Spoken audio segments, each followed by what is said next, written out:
அனைவருக்கும் வணக்கம். இந்த பதிவில் நம்ம எதை பற்றி பார்க்க போகிறோன்னு தெரிஞ்சுக்கிறதுக்கு முன்னாடி மறக்காமல் நம்ம சேனலை சப்ஸ்கிரைப் பண்ணிக்கோங்க. கூடவே பெல் பட்டனையும் கிளிக் பண்ணிவிட்டு ஆளுங்கிற ஆப்ஷனை கொடுத்துட்டிங்கன்னா நான் போடுற வீடியோக்கள் எல்லாமே மிஸ் ஆகாமல் நோட்டிஃபிகேஷனில் வந்துடும். இந்த பதிவு ரொம்ப ரொம்ப முக்கியமான பதிவு அப்படின்னே சொல்லலாங்க. மிகவும் அவசரமான பதிவு அப்படின்னே சொல்லலாம்.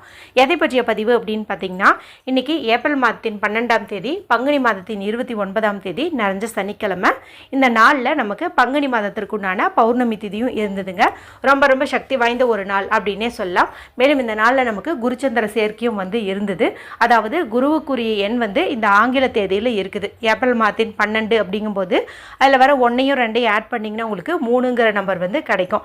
அடுத்தது சந்திரனுக்குரிய 2ங்கிற எண் இந்த தமிழ் தேதியினுடைய கூட்டுத்தொகையில் நமக்கு கிடைக்கும். அது எப்படின்னு கேட்டிங்கன்னா, தமிழ் தேதி 29, இதனுடைய கூட்டுத்தொகை நமக்கு 2ஐயும் 9ஐயும் ஆட் பண்ணிங்கன்னா 11ன்னு கிடைக்குது.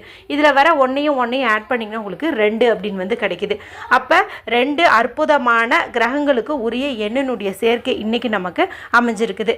இந்த நாள் ரொம்ப ரொம்ப விசேஷமானது அப்படிங்கிறதுனால தான் இந்த நாளில் குளிக்கும் தண்ணீர் பரிகாரம், பணவரவுக்குண்டான பரிகாரம், நினச்சதை நடத்தி தரக்கூடிய பரிகாரம், நிலைவாசலில் ஒரு குறிப்பிட்ட தண்ணீரை தெளிப்பதன் மூலமாக பணவரவு அதிகரிக்கும் என்பது குறித்த பரிகாரம்னு கிட்டத்தட்ட 9 வீடியோக்களுக்கு மேலேயே போட்டிருப்பேன். ஒவ்வொன்றிலையும் சொல்லியிருக்கக்கூடிய பரிகாரங்கள் எல்லாமே ரொம்ப ரொம்ப சிம்பிளானதாக தான் இருக்கும். ஆனால் ரொம்ப ரொம்ப பவர்ஃபுல்லானதாகவே இருக்கும். இப்படி இத்தனை பரிகாரங்கள் சொல்லியிருந்தும் உங்களால் ஒன்று கூட செய்யவே முடியல, என்னால் எதையுமே ஃபாலோ பண்ண முடியல, பரிகாரங்கள் எல்லாம் செய்ய முடியாத ஒரு சூழ்நிலையில் மாட்டிக்கிட்டேன், ஊருக்கு போயிட்டு இருந்தேன், ட்ராவல் பண்ணிகிட்டு இருந்தேன், ஒரு கவனக்குறைவாக விட்டுட்டேன், ஒரு மாதிரி உடம்பு சரியில்லை அதனால் விட்டுட்டேன், அந்த மாதிரி ஏதாவது ஒரு காரணம் இருக்கும். அந்த மாதிரி இருக்கிறவங்களுக்கெல்லாம் எப்போதுமே நம்மளுடைய சேனலில் கடைசி வாய்ப்பாக ஒரு பரிகாரம் சொல்லுவேன். அதை செஞ்சாவே போதும். நிச்சயமாக நீங்கள் பௌர்ணமி வழிபாடு பரிகாரம் செஞ்சிருந்தா என்ன பலன் கிடைக்குமோ அது அப்படியே கிடைக்கும் அப்படின்னு சொல்லுவேன். அந்த மாதிரி ஒரு வீடியோ தான் இது. இது செய்கிறதுக்கு ஏதாவது ரூல்ஸ் அண்ட் ரெஸ்ட்ரிக்ஷன்ஸ் இருக்குதான்னு கேட்டால் எந்த ஒரு ரூல்ஸுமே கிடையாது. நீங்கள் எந்த சூழ்நிலையில் இருந்தாலும் செய்யலாம், எந்த ஊரில் இருந்தாலும் செய்யலாம், எந்த ஒரு பிரச்சனையுமே கிடையாது. இதுக்கு நமக்கு தேவையான பொருள் என்ன அப்படின்னு பார்த்தீங்கன்னா, ஒரே ஒரு 5 ரூபாய் நாணயம் எடுத்துக்கோங்க. ஏன் இந்த இடத்துல 5 ரூபாய் நாணயம் பயன்படுத்துகிறோம் அப்படின்னு பார்த்தீங்கன்னா, இது அபரிமிதமான பணவரவை ஈர்த்து கொடுக்கக்கூடியது, மேலும் குபேரருக்கு உரியது அப்படின்னு சொல்லலாம். அதனால தான் இந்த காசை எடுத்துக்கிறோம். இப்போது நீங்கள் சுத்தமான தண்ணியில் இந்த காசை கழுவி நல்லா தொடச்சிக்கோங்க. இப்போ இந்த 5 ரூபாய் மட்டுமே நமக்கு போதுமானது. இப்போ இதை நீங்கள் எடுத்து உங்களுடைய வலது கையில் வச்சுக்கோங்க, அதாவது ரைட் ஹேண்டில் வச்சுக்கோங்க. வச்சுட்டு இப்போ உங்கள் வீட்டில் நில ஒளி எங்கே நல்லா தெரியுமோ, அது மொட்டை மாடியோ கொல்லைப்புறமோ பால்கனியோ எங்கே வேணாலும் இருக்கலாம். இப்போ நீங்கள் ட்ராவல் பண்ணிகிட்ருக்கிறீங்க அப்படிங்கும்போது இப்போ விண்டோ சைடு பார்த்தீங்கன்னா கண்டிப்பாக நிலவானது தெரியும் இல்லையா, அந்த மாதிரி தெரிஞ்சிச்சு அப்படின்னா கூட போதும். உங்களோட உள்ளங்கையில், அதாவது வலது உள்ளங்கையில் வச்சுட்டு அந்த நிலவை நீங்கள் பார்க்குற மாதிரி இருக்கும். இப்படி நீங்கள் பார்க்கும்போது காசு வச்சிட்டு இருக்கிற இந்த ஒரு கையை மட்டும் இப்படி நீட்டாமல் 2 கையும் சேர்த்து வச்ச மாதிரி, அதாவது இஸ்லாமிய சகோதரர்கள் எல்லாம் தொழுகை பண்ணுவாங்க இல்லையா, அந்த மாதிரி 2 கைகளையும் சேர்த்து நீங்கள் யாசகம் கேட்குற மாதிரி இப்படி சந்திர பகவானை பார்த்து ஏந்தி நிற்கணும். ஒரு 2 நிமிஷம் அந்த மாதிரி பண்ணிங்க அப்படின்னாவே போதும்.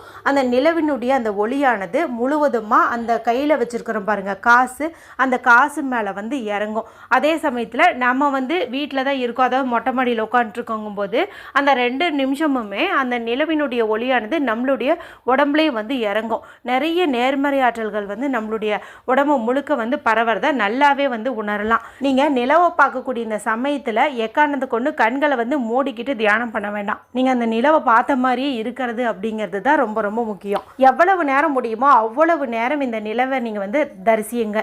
இப்போ உங்களுடைய கோரிக்கையை முன்வைங்க. எதுக்காக நீங்கள் இந்த வேண்டுதல் வைக்கிறீங்க, என்ன காரியம் நடக்கணும் அப்படிங்கிறது நீங்கள் நினைக்கிறீங்களோ அது இந்த இடத்துல கேளுங்க. பணவரவு அதிகரிக்கணும் அப்படின்னா பணவரவு அதிகரிக்க வேண்டும் அப்படின்னு சொல்லி நீங்கள் வேண்டிக்கோங்க. என்ன வேணுமோ அது இந்த கையில் காசை வச்சுக்கிட்டே கேளுங்க. அதன் பிறகு இந்த காசு இருக்குது இல்லையா, இதை நீங்கள் எப்பவும் போல் பணம் வைக்கக்கூடிய இடத்துல வச்சுக்கோங்க. அடுத்தது நீங்கள் ட்ராவல் பண்ணிட்டு இருந்தாலும் சரி, வீட்டில் இருந்தீங்கனாலும் சரி, ஒரு டம்ளர் தண்ணீர் எடுத்துக்கோங்க. இல்லைன்னா ஒரு பாட்டில்லையோ சொம்புலையோ எதில் உங்களுக்கு தண்ணீர் குடிக்க விருப்பப்படுறீங்களோ அதில் நீங்கள் தண்ணீர் எடுத்துக்கோங்க. ஏன்னா இந்த பௌர்ணமி நாளில் தண்ணீர் கொண்டு நம்ம செய்யக்கூடிய பரிகாரத்துக்கு அதீத சக்தி உண்டு. ஏன்னா சந்திர பகவானுடைய காரகத்துவம் பொருந்தியது அப்படின்னு பார்க்கும்போது இந்த தண்ணீரை சொல்லலாம். அதனால தான் இதை நம்ம எடுத்துக்கிறோம். மேலும் இதுக்கு நம்ம என்ன சொல்கிறோமோ அதை உட்கரிச்சிக்கக்கூடிய சக்தியும் உண்டு. இப்போ நீங்கள் பாட்டிலில் வச்சுருந்தாலும் சரி, எதுவாக இருந்தாலும் சரி, உங்களுடைய 2 உள்ளங்கைக்கு நடுவுலையும் இந்த தண்ணீரை வச்சுட்டு முன்ன எப்படி காசு கையில் வச்சுருந்தோம் போது நம்ம பாசிட்டிவாக வேண்டிக்கிட்டோம் கேட்டுக்கிட்டோம், அதே மாதிரி நீங்கள் இன்னொரு இன்னொரு முறை வந்து பண்ணுங்கள். பண்ணிவிட்டு உடனேவே இந்த தண்ணீர் வந்து நீங்கள் குடிச்சிருங்க. டம்ளரில் வச்சுருக்கிறவங்க முழுவதுமாகவே வந்து குடிச்சிக்கோங்க.